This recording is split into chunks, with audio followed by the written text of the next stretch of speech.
할렐루야, 예수님의 사랑으로 성도 여러분을 사랑합니다. 여러분, 빈센트 반 고흐를 아십니까? 그는 유명한 인상파가로서 그의 작품은 모든 미술 작품을 망라해서 가장 고가에 팔릴 만큼 위대한 화가 중 한 명입니다. 그런데 그는 원래는 목회자가 되려고 신학을 공부했고 목회의 길을 걷기도 했습니다. 그러나 지나치는 만큼 완벽한 목회를 꿈꾸던 그는 지루한 설교를 몇 시간이나 하는 등 성도들에게 가까이 다가가지 못했습니다.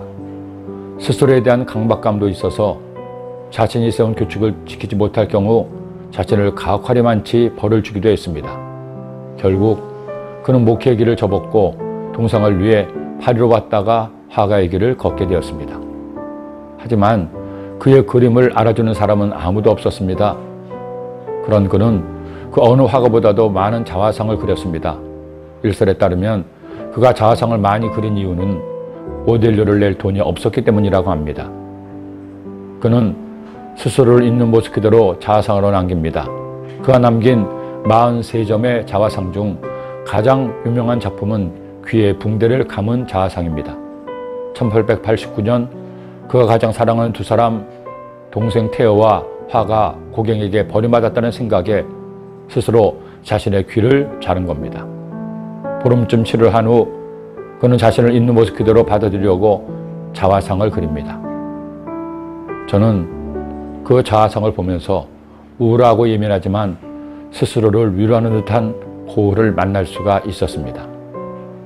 그 자화상을 보다가 문득 그런 생각을 했습니다. 목회자의 길을 가려했던 고흐가 로마서 8장의 말씀을 묵상하고 그 진리를 깨달았다면 얼마나 좋았을까 하는 생각이었습니다. 비록 뛰어난 그림은 세상에 나올 수 없다 해도 그의 개인의 삶은 좀 더 넉넉하고 행복했을 것이라는 생각도 했습니다. 어쩌면 목사로서 귀한 사명도 감당할 수가 있었겠죠. 고흐도 바울도 우리도 다 똑같습니다. 사람은 누구나 죄의 본성을 가지고 있습니다. 예수님을 믿어 용서받은 의인이 되었어도 신분은 의인이지만 죄의 본성은 그대로 남아 있습니다. 그럼 우리가 어떻게 의로운 삶을 살 수 있을까요? 그 비밀이 말씀에 있습니다. 그러므로 이제 그리스도 예수 안에 있는 자에게는 결코 정죄함이 없나니 이는 그리스도 예수 안에 있는 생명의 성령의 법이 죄와 사망의 법에서 너를 해방하였습니다. 죄의 법을 이기는 유일한 방법은 사람에게 있지 않습니다. 나를 도우시는 보혜사 성령님이 죄를 이기고 의의 삶을 살게 합니다. 우리가 예수님을 정말로 믿으면 성령님이 우리 안에 오시고 그 성령님을 의지하고 성령님의 도움을 구하면, 그렇게 살면 죄의 법을 따르지 않고 성령의 법대로 의롭게 살 수 있게 되는 것입니다. 그러기에 주님이 기뻐하시는 예배도 전도도 주님을 닮는 것도 내모르는 못합니다. 그러나 성령으로 충만하면 성령님의 내영을 지배하시면 나를 통해 위대한 일들이 일어나게 됩니다. 그 성령님의 놀라운 능력이 나타난 증거가 여의도 순복음교회요 우리들입니다.